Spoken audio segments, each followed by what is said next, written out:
Welcome to the Six Hats podcast, where I, Dr. Shami, a lifestyle and nutritional medicine family doctor, will talk about how women strive to find balance each day by juggling their six roles, being a woman, mother, daughter, partner, business owner, and professional.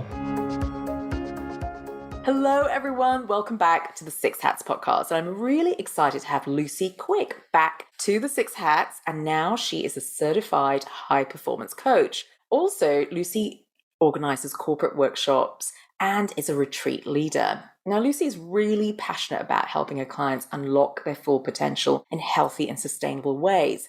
And what I love is her story. 10 years ago in corporate life, she had a lot of potential, energy, and drive, but blew it all up and hit rock bottom. She didn't have the right coping mechanisms and tools at the time and didn't know how to take care of herself. She actually described having panic attacks at work, which led to burnout and rock bottom. Now, over the past 5 years, she is dedicated to refining her lifestyle, starting with getting sober and incorporating an abundance of healthy habits and self-care practices. So now she combines a coaching experience with a background of 20 years working in corporate world. She's also founded, scaled, and sold a successful online sobriety coaching platform called Thrivalist in 2023, where she supported over 1,500 people to improve their lives. So welcome back, Lucy. Thank you so much, Shami. It's so good to be back on your incredible podcast. So Lucy, I'd love for us to start with defining burnout, because this is what we're going to be talking about and how you help your clients with the burnout recovery. Let's start with that. Like, how do you know if you're burnt out or on that path? Yeah, well, I often talk about burnout as being the next stage after. So you've got stress, and then if stress is not being resolved properly, it turns into overwhelm. And then if overwhelm's not being dealt with correctly, it turns into burnout. And essentially, it's a state of emotional, physical, and mental exhaustion. And yeah, it's really caused by that excessive and prolonged stress. And something that I find really interesting is high achievers in particular are susceptible to burnout because they frequently lean on their strengths, such as intense focus and resilience and kind of, oh, I'm strong, I can get through this. And they'll disregard their body's natural signals indicating, hey, we need rest, we need recovery, it's time to take a break. So that's really how I define burnout.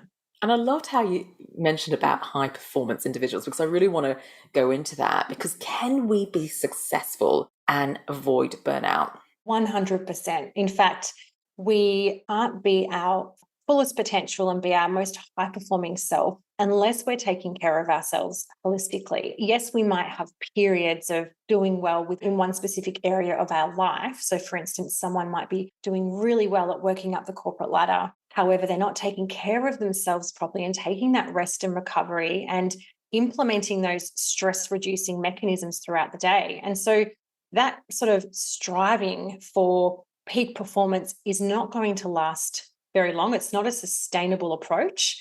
And that's often when we see these high achievers and high performers crash and burn, which is what happened to me, because I didn't realize, oh my God, I have to actually really take care of myself and especially take rest, or I'm not going to be able to keep striving to be my best self. And I'm going to throw some statistics out here now. And it's really interesting how in Australia, they did a survey and over 50% of workers have experienced burnout. And then just on a sideline, another statistic came out where over 40% of doctors have experienced burnout.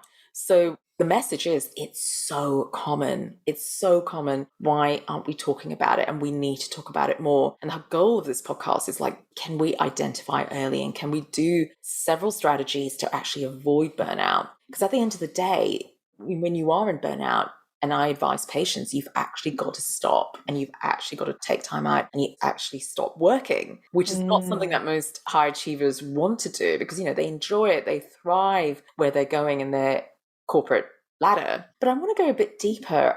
What actually drives people's behavior to keep going on and not saying no? Yeah, that's interesting. I think it really is that sort of high achiever who sets themselves up for reaching goals. So someone who's really goal orientated and, really wants to live their biggest and best life is going to be consistently striving to achieve these goals. And It's almost like we can get stuck in that cycle of being addicted to the chase of achieving goals and not realizing that, and it's a bit of a cliched saying, but it's so true. And I've actually been speaking to a lot of elite athletes around this exact thing. We need to slow down to speed up. And I think people just don't understand the importance of, you've got to learn how to balance your life better. So you're not going at 100 miles an hour in one particular area and then neglecting the other areas of your life. You need to find that really beautiful holistic balance across all of the well-being dimensions of your life. So you can be a really high performer. You can also have really healthy, happy relationships. And, you can also go and have some amazing hobbies and feel really good rather than it just being this constant kind of striving for success. Yeah, that's what I think. What about you, Shami? Yeah, I love how you said addiction, because I honestly think there's an addiction to doing, an addiction to having that dopamine hit every single day. And it could be as simple as you might be at home, but then you pick up a book, then you're scrolling, and then maybe you turn the TV on and then you go onto Netflix, and you're literally going from doing an activity to another activity. And it's really, really hard to just sit in stillness and just to reflect. And we are craving that. Our minds are craving of not doing, of not thinking. And what happens, especially with scrolling or sitting with blue light, is that dopamine depletion. So we get caught up in that cycle of seeking more dopamine. And that could be more scrolling, more doing, more achieving, or even sugar, or even coffee, or even going back to alcohol. Yeah. Spot on. And I think there is definitely an environment of dopamine depletion and seeking that hit on a daily basis. And it takes a moment to sort of sit and stop and go, oh, I need to actually break this cycle. And it's an awakening, because we can live quite robotic lives. It's all very automated. When you think about it, when you wake up and maybe you start with a coffee, or you go to work and you start with a coffee, and then it's a bit stressful at work and you're surrounded by sugary snacks. And so it's easy to reach. So you go for some sugary snacks and then you have more coffee, and then perhaps you have drinks at night, and you just get into this cycle of stress. And then you've got the wrong things feeding that stress as well. We see it.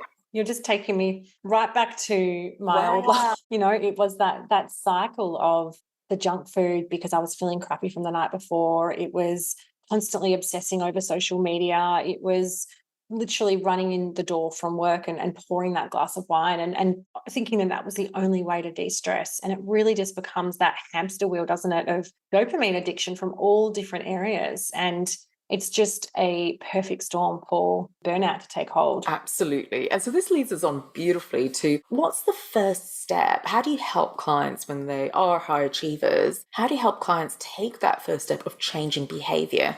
Well, the first step is to recognize what areas of their life they're over investing in, because I talked before about, the holistic dimensions of our life. We've got 8 different dimensions, and it's really important to think about them separately. And I always ask my clients to kind of score, or we run through a few different practices to kind of grade where they sit in each dimension.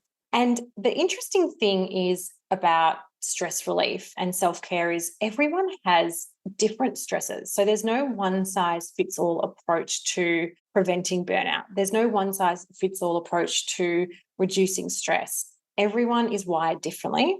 And research tells us that individuals actually respond to stress differently, due to genetics, due to personality, life traumas, experiences. And we all have different things that make us stressed, right?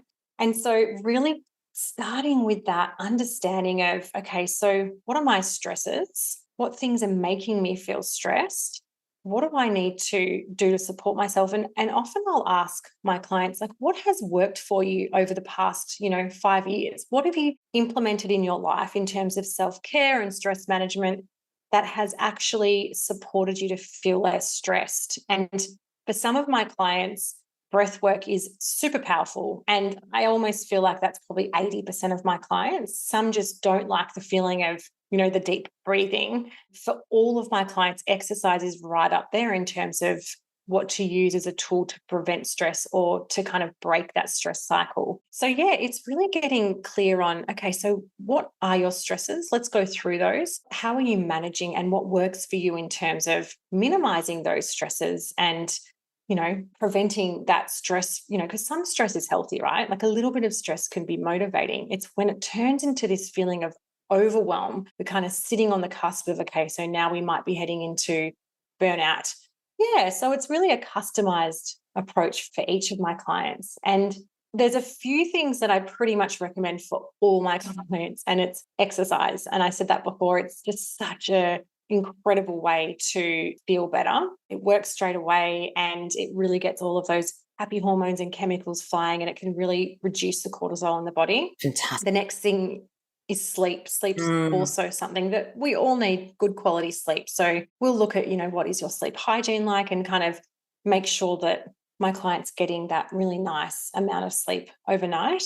And then rest. You mentioned before just doing nothing. And that can often be the hardest thing for my clients to start to implement. It's actually today, you're actually doing nothing. And it's that really beautiful moment of not looking on your phone. Maybe you're just going to be staring out at a tree. And whether that's, for a few hours, or for some of my clients, it's one day a month, they'll make sure they're doing absolutely nothing for a whole day. And so the question was actually around how do we turn them into habits, right? Because it's easy to set all these tasks for ourselves. And it's like, okay, so then how do you actually make sure that you're doing them? And that takes, I'm not sure. Have you read James Clear? Yes, His love his books. book. Yeah. Yeah. He's got heaps of incredible tools. And there's a few that I use with my clients from that book. Habit stacking is really powerful. So if you've already got a habit in your daily life, and an example is brushing our teeth. We all brush our teeth. Not all of us floss. I floss now. I didn't 5 years ago. But making sure that before we brush our teeth, we're inserting that step or that new habit that we're wanting to implement of flossing beforehand. So that's one technique that does really work. And you can put if you get up every morning and you have a coffee and you want to switch that to a glass of lemon water before your coffee, you can put your lemon right out on the bench with your knife and your lemon squeezer, and make sure that do not have your coffee until you've had your lemon water. So that's a really great technique. Another technique is by laying out, like I use what's called a balanced blueprint with my clients. And it's basically a big A3 piece of paper. And we look at all of the new habits that they're trying to implement over a set period. And I often look at it like a month-on-month period, because it often takes about 4 to 6 weeks to actually create a new habit. And by tracking our success, so listing them all on this A3 piece of paper, and crossing each day that we've achieved the habits that we're wanting to implement, making sure we're taking time to really reward ourselves and celebrate ourselves, and look at that sheet and go, oh my God, I've done so well. At the end of this week, if I can get through all of the days of implementing this new habit, I'm going to go and buy myself a beautiful bunch of flowers, or I'm going to shout myself that facial that I've been kind of putting off. So that's another way, a visual tool for making sure that you keep yourself consistent and rewarding yourself. That's so important when it comes to habit change. I love that. I love that. And this is a great time to share with our audience your stressful moment today, Lucy. Oh my and gosh. How you used your skills to come around, because it is so common, because often, at the end of the day, we're not going to avoid stress. It's going to hit us often without us realizing. And you wake up and you think, oh, the day's going great. And then something just spikes. And so how can we manage those situations? I'd love for you to share your story. Yeah. So what I was talking about then was sort of proactively implementing stress preventative tools, which is so important when it comes to feeling good and, reducing the cortisol and adrenaline in our body, and getting that dopamine really in natural, healthy ways. So we set ourselves up with healthy habits to boost dopamine proactively. What happened to me this morning, and this is something I'm doing a lot of research around, but I actually had a really stressful situation where, for reasons out of my control, my retreat that I'm running in August, the retreat facility had double booked. This is not the news you ever think you're going to receive when you run retreats, especially when you've paid and, it's all locked and loaded. And thankfully, it's all been resolved. But there was this moment of sheer panic as I received that news. My body did go into fight or flight. I felt my heartbeat race. I went bright red. I could feel my skin burning. I was sweaty. and I was freaking out. And I really took that moment to use the tools that I'm learning around breaking the stress cycle. So it's okay that I was stressed. And actually, with that adrenaline that I received in that moment, I managed to ring all of the retreat guests, have beautiful conversations with them, let them know that the dates have shifted. It's still the same experience. Bring the chef, bring the masseuse, bring the yoga instructor, and all of the other people that I needed to speak to, kind of let them know it all turned out beautifully. And so on a logistic level, it's all okay. But I really felt my body still had that adrenaline. It was still there. Just, I've completed the task. I've sorted out the issue, but I'm still really anxious because that's what happens when it's physiological, right? We can't just kind of switch off the adrenaline. Well, we can actually, which is what I did. And so just thinking about that, okay, I've had the stress, the stressful moment. My body's now in that fight or flight. Often what I would do in the past is just continue on with my day. I've sorted out the issue. Okay, that's fine. That's done. What can I work on next? Go pick up the kids from school, come home. But I still would have had that stress and anxiety in my body. What I did today was I really intentionally carved out about 15 minutes to sit down and run through some box breathing. So I just did some really deep breathing, in for a count of 4, hold for a count of 4, out for a count of 8, hold for a count of 4. And I just repeated that. And I set my timer on my phone and I did that for 5 full minutes and I felt much better. And then I put on my runners and I just went for a little run around the block because I didn't have much time. I think I did a couple of Ks, but I went really fast, came home, did some stretching, had a shower. And I can tell you that completely removed the feeling of adrenaline and stress in my body.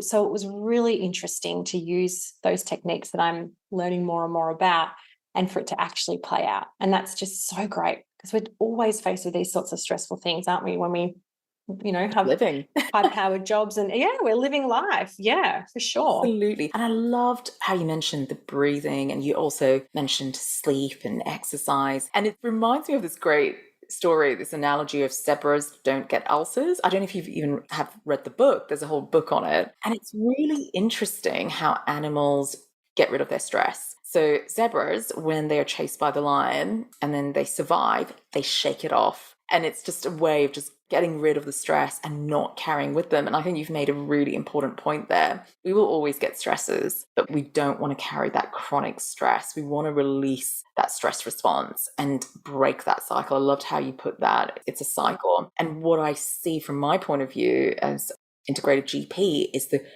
issues rise as a result of chronic stress that we've just carried with us. And it's years and years and years of chronic stress, which can result in so many medical conditions from not only mental health, but gut disorders, thyroid, weight gain, and the list goes on. And even people don't actually think about osteoporosis as linking to stress. And there are other conditions that people just don't make the connection back to stress. And so it's years and years of chronic stress. So I loved hearing your story because we've got to break that cycle.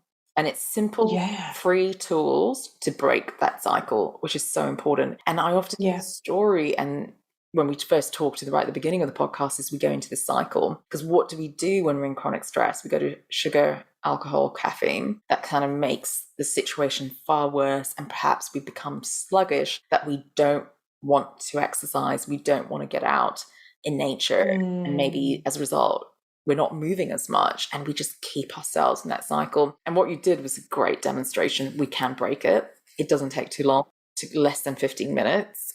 You can actually do it quite easily, whether it's breathing for even 2 minutes of the day, just after a stressful meeting or a difficult conversation. Take some deep breaths and just being aware what's actually happening in your body. And actually it will pass. It really will. Yeah, it's so true, Shami. There's something I do want to add to that, because a lot of my clients will say to me, but I can't change the stresses. Okay. And so for me, for instance, this was a one-off. All right. I run, 2 retreats a year. This is probably hopefully never going to happen to me again, or if it does, in a long time. Right. So it's not really something that I'm going to feel anxious about again. One of my clients, for instance, every day she goes to work, she's dealing with a really hard boss. In fact, narcissistic traits, putting her down, making her doubt herself.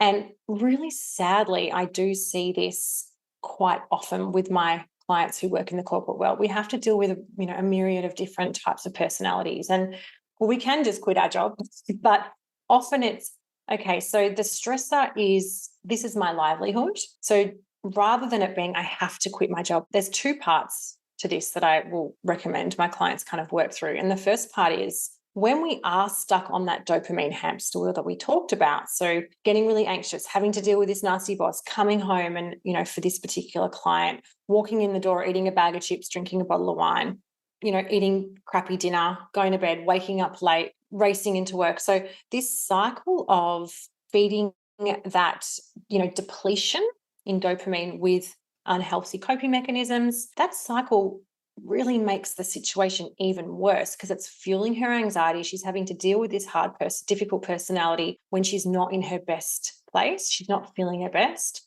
So just by breaking that cycle with the stressor, knowing you can't completely change the stressor at this point, has a profound impact on how she can then manage the situation with the boss. And then you get to the next phase, which is, okay, so now I'm feeling my best. I'm taking care of myself properly. Loads of healthy coping mechanisms, getting up early, going to the gym, coming into work, feeling empowered. Now we can take a look at that stressor and really do something about it, which is, that's when we start to put boundaries in place. That's when we start to have tough conversations with that person and really, and if that doesn't work, then maybe there's other ways that we can go around it, talking to HR or another person that you trust in the organization. So yeah, I guess I just wanted to say that when people feel like they can't change the stressor, so what's the point? I've really encouraged them to first look at, okay, so how are you dealing with that stressor? Can we improve how you're dealing with it? And then from that place of feeling your best and feeling empowered and strong and healthy, then it's so much easier to face that stressor from that place. I loved what you said, Lucy, because what I'm hearing is when you're depleted, how can you make change? When you're depleted, it's actually really hard to think clearly, to go, what's my next step? And I see that a lot, almost got to remove yourself from the situation, have a bit of time out, reflect, get your body and mind back to health, to be able to go back in and deal with that situation. And what you said is just absolutely works. So I've actually seen that in my patients when it is a stressful boss and it has affected them mentally, to just remove themselves, get the health back to where they need to be, whether it's long walks, nutrition, how do you fuel your body? How do you feel fantastic again and sleeping better? That actually your perspective changes. Actually, you do find solutions within yourself because you've got the strength mentally and physically to go back and, like what you said, set boundaries, have those conversations. And funnily enough, certain things actually don't irritate you or frustrate you as much, and you sort of let go of the little things. And you've got the time to think about solutions of the big things. So what you said is so true. Brilliant, getting your foundation right. And that's why the foundation is so important, from movement to sleep to breathing to nutrition. And I actually had a patient who said, oh, Shami, that really makes sense. When I'm stressed, I need to know how I fuel my body. If I'm going to fuel it with sugar, I'm going to feel more stressed. And she tried it out and she cut back on her caffeine, increased her protein intake, and realized she was feeling so much better. So we're doing a full circle because it all comes down to high achievers want to thrive, want to succeed. And in order to succeed, you've got to go back to these amazing skills that you've talked about, we've both talked about. And I love what you're doing, because when you're feeling so overwhelmed, it's actually hard to know what the next step is. And that's where you come in, Lucy. So I'd love to share, how can people find you? Where do they go? So I'm actually running a workshop. It's a 3-day workshop series on the 19th, 20th and 21st of June. Hopefully the podcast will be out before then, but we'll see. Yeah. And so that's actually a free workshop series where I'll be supporting my clients and whoever shows up for the workshop with creating a balanced blueprint. So like what I talked about before, we all have different stresses, different ways of dealing with stress, different things at work. So really defining what works for you. So you can go to my website, lucyquick.com, and sign up for the workshop, or visit me on Instagram at lucyquick_ and LinkedIn, Lucy Quick. Fantastic. Amazing, Lucy. Thanks so much for chatting. I'll put all the links in the show notes, and excited to, collaborate. This is fantastic. Thanks so much for having me again, Shami. I've loved this conversation as always. Remember that this is general advice only. Please see your healthcare professional for more information. So what's your take-home message today? Remember, it's all about progress and not perfection. And are you suffering from stress? Visit the Usawa Learning Hub on usawa.com.au for more resources on how to de-stress, re-energize, and reclaim your health. Enjoy the journey.